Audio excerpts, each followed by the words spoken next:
After 30 minutes of walk guys, approaching na kami sa Chiang-Kai Shek. Ang ano sa 7-Eleven dito guys.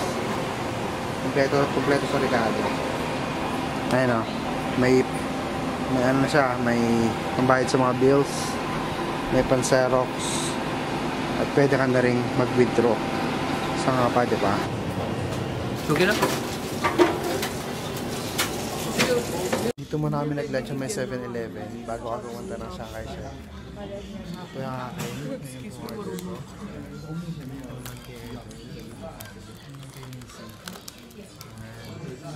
Kain muna kami.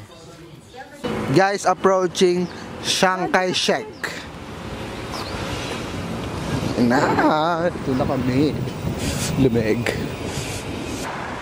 Finally, we're here sa may Chiang-Kai Shek.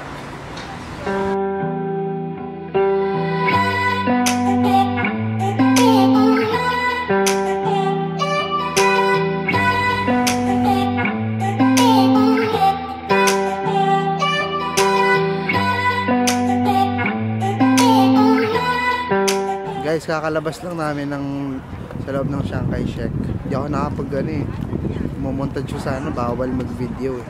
Sa bawal mag-picture. Kaya nga dito na kami sa labas mag-picture.